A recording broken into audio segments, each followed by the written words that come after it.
Hey guys, welcome back to the channel. So today in this video we are going to see the walkthrough of the solution of NIST 2019 session 1 chemistry section. So without wasting further time, let's begin. So here the first question is from the structure of atom, wherein we have to fill electrons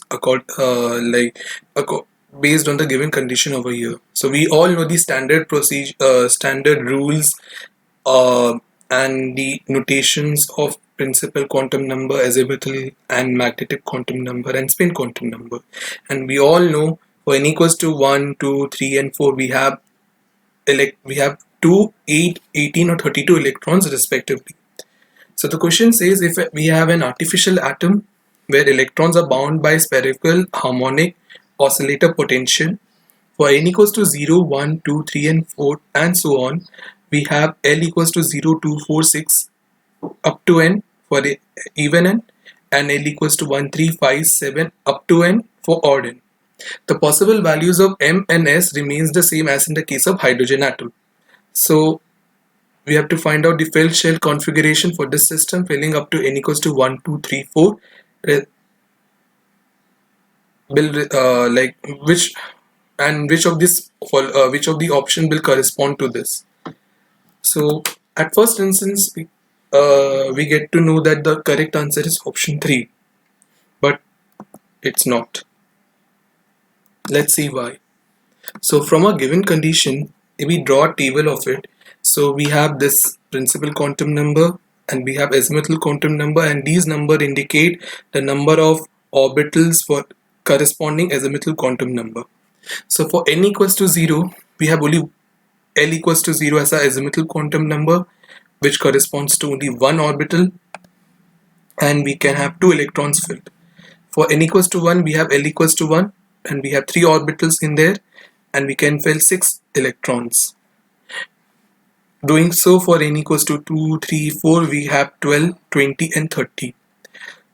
This value, if you see, this value indicates that these are the number of electrons that you can fill at that shell. But the question says we need to find out the number of electrons up to n equals to 1. That means we have to find out the number of electrons filled up to n equals to 1, 2, 3 and 4. So we will see the cumulative value which has been highlighted over here. So we all know the incorrect option is option 3 and the correct answer is 8, 20, 30 and 70. Let's see the question number 2 for solid state. A compound is formed by two elements X and Y. Atoms of elements Y form hexagonal close packing lattice, and those of the elements X occupy 2/3 of the tetrahedral voids. The formula of the compound formed by the elements X and Y is. This is the question from NCERT straight away. So the answer is X4, Y3, and this is the solution for your reference. Let's see question number 3, which is from P block elements. Phosphorus forms different oxo acids such as hypophosphorus acid, orthophosphorus acid and orthophosphoric acid. Orthophosphorus acid on heating forms orthophosphoric acid, which on heating first form pyrophosphoric acid and on further heating form polyphosphoric acid. Which of the following is the correct statement? And for your surprising, the correct answer is option 4. Heating of orthophosphorus acid is in disproportionation reaction.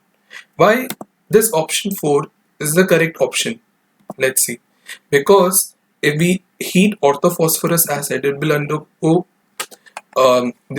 will actually undergo disproportionation reaction to give phosphine and orthophosphoric acid.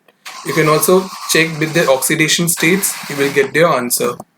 But option 1 is incorrect, because if we see hypophosphorus acid, we have 2 pH bonds which will act as good reducing agent. So when it reacts with AgNO3, it will give you nitric acid and orthophosphoric acid. Why option 2 is incorrect?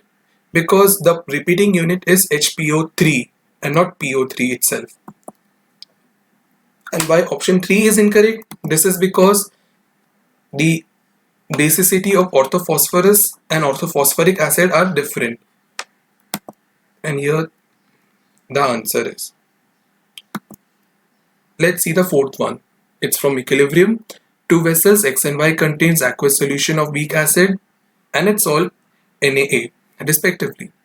The following two equilibria, which is given on our screen, exist in vessel X and Y respectively. So at an equilibrium, at a given temperature T, the concentration of HA, H3O plus and A minus in the vessel X are C1, C2 and C3 respectively, while that of A minus, HA and OH minus in vessel Y are C4, C5 and C6 respectively. So let's define Q to be C2, C3, C5, C6 divided by C1 times C4. So which is the correct plot? That is ln Q versus 1 by T. So the correct plot is option 4. How? Let's see. So let's write down these two equations and indicate the concentration numbers which is shown on your screen. Here we all know that these two reactions are exothermic in nature because this is dissolving an acid, the first one. The second reaction is nothing but the dissolving of a sodium salt, and it's a weak it's nothing but dissolving weak salt of sodium, weak base, sorry, weak, it's a sort of weak acid and a strong base. So yes, the enthalpy would be negative. You can check with the actual values also, you will get to know the answer. So we apply Le Chatelier's principle. So this will the equilibrium will shift towards the left hand side to undo the effect of increase in temperature. So from here, if you see this equation part carefully, so the numerator part, the value will decrease, and for the denominator the value will increase. So for overall Q, the value will decrease. This Q value will lie between 0 and 1, and that's why ln Q will be small. So if we draw a graph,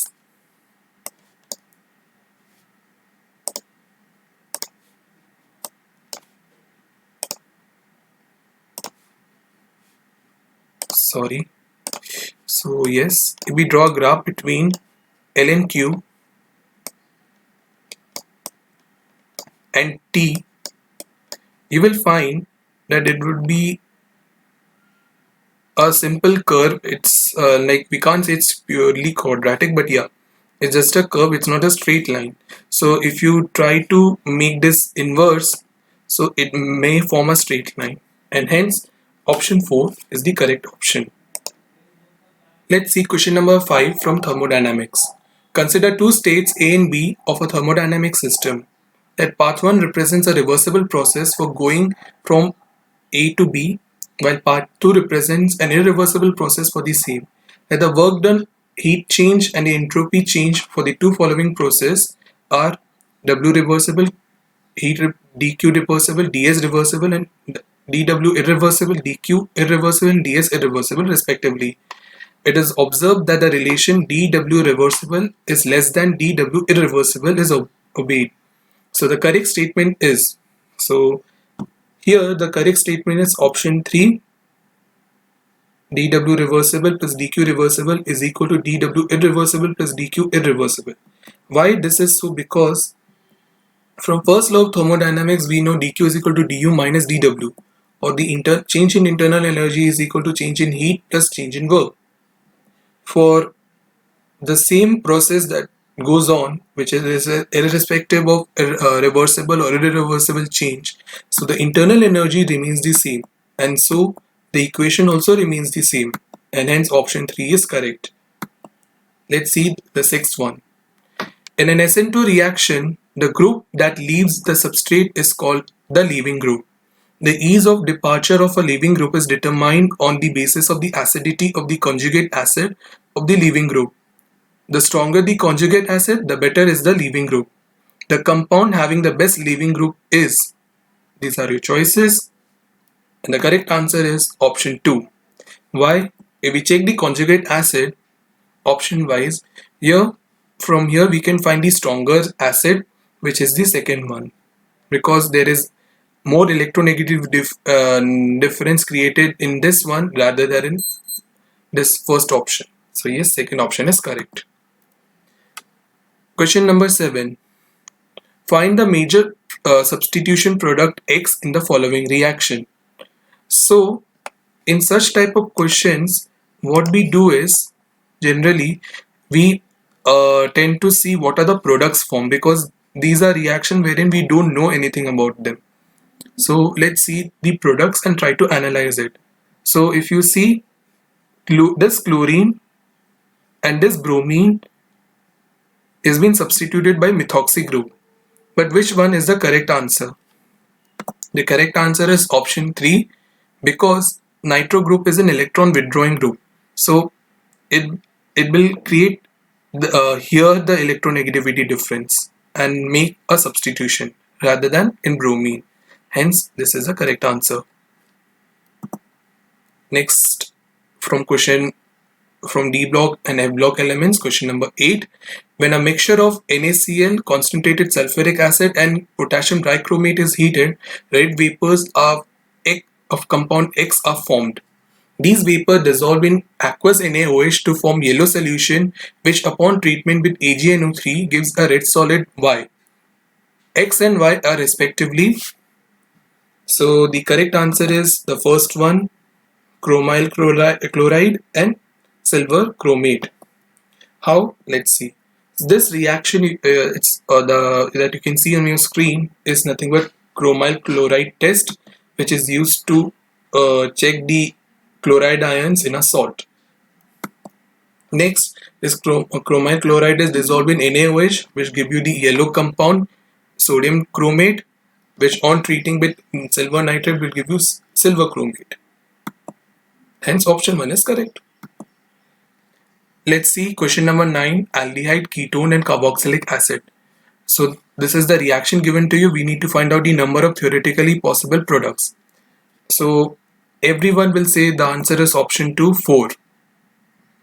It's incorrect. The correct option is option 3, 8. How? Let's see. If you see, there are 4 possible ways to draw this aldol. So we have 4 possible ways to draw this aldol. Plus the condensation of these all 4 products, we can make one more aldol product by 1,4 elimination and deprotonation. So see, like suppose if we take this one, if we take the third one using acetophenone, okay, so you will get this as your aldol product. But here again we have an alpha hydrogen. So using this alpha hydrogen, we can make one more aldol condensation reaction, and hence we can do the same thing for all the rest of the reactions and products. So hence option 3 is the correct answer. Next question is again from Thermodynamics and Equilibrium. To consider 2 vessels X and Y, each of volume V and at temperature T, connected through a tube fitted with a stopcock. Vessel X initially contains 1 mole of A solid, and the equilibrium is A gives rise to B, leading to the gas pressure P. In vessel Y, there is a vacuum. The stopcock is open, a new equilibrium is allowed to be established at the constant temperature. The pressure observed in both the vessel is correct relationship is volume of the tube may be neglected. So here the correct answer is option 1, P nu is equal to P. Why? Because if we are increasing the volume, so the pressure also increases according to the Le Chatelier's principle, and hence yes, answer is option 1, P nu. Let's see from organic chemistry, question number 11. Organometallic compounds are those compounds which contain a carbon metal atom.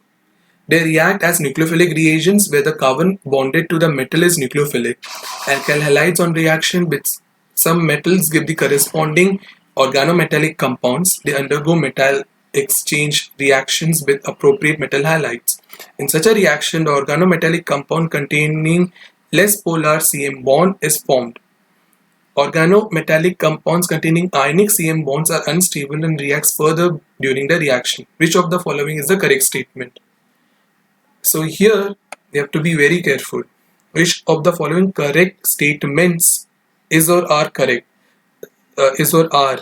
So here there might be more than one option correct. And the answer is 2, 3 and 4. How? Let's see. So why option 2 is correct? Due to large electronegative difference between carbon lithium and carbon aluminium. Carbon lithium bond makes an ionic bond. Why option 3 is correct? Because this reaction is used for preparing ketones. Why option 4 is correct? The reactivity of the product, that is butyl magnesium bromide, is increased due to large electronegativity difference created. And why 1 is incorrect? Because the first reaction will lead to the Woods reaction. So these two bromine will and sodium will go out as sodium bromide and you will get an alkane. Next question is from thermodynamics. A thermally insulated vessel is partitioned into two compartments by a fixed diathermal heat conducting walls, and each compartment contains certain amount of ideal gas. The temperature, pressure, volume and number of moles entropy of the gas in the first and the second compartment are denoted by T1, P1 and V1, N1, S1 and T2, P2, V2, N2, S2 respectively.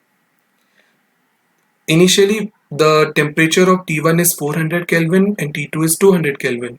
Number of moles are same, volume is same, and the system evolves in time till thermal equilibrium is reached. The correct figure depicting this spontaneous process can be described as. So here again we have S in brackets, that means there might be more than one correct options. So the correct options are 1, 3 and 4. Why? Let's see. In option 1, it's from the third law of the thermodynamics that the total entropy will increase in time.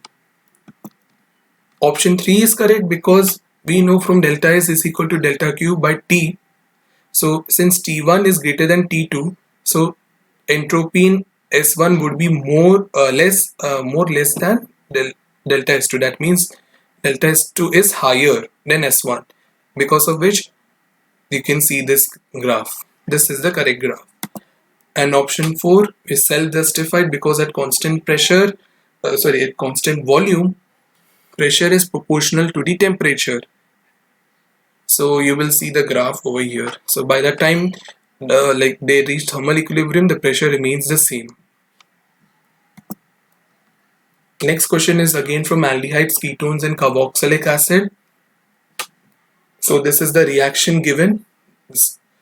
Of the reaction sequence is given to you. Which are the correct statements? So because this is an R, so we might have more than one option correct. Here all the 4 options are correct. Why? Because see, S on treating with sodium hydrogen carbonate will give you effervescence. So we have 2 S products. Only this one will give you sodium this will give you effervescence. So this might be S. Q will decolorize in water because here we have unsaturation over here. That's why.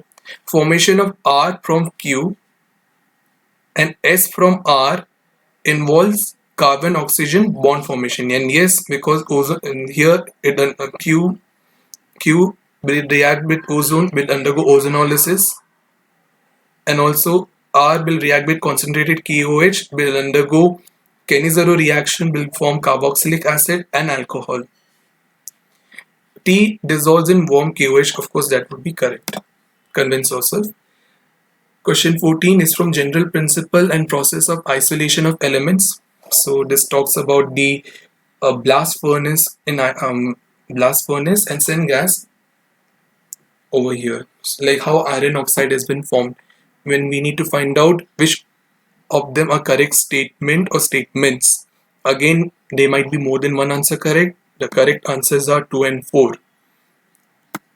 So see how 2 is correct, because this syngas is better produce a better reducing agent, because when you see the last step of the reaction, alright, so it forms carbon dioxide.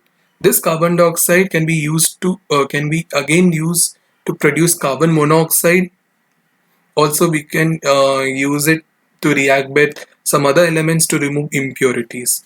Also, option 4 is correct. The use of syngas eliminates the chance of pig iron because pig iron will contain more carbon content rather than wrought iron.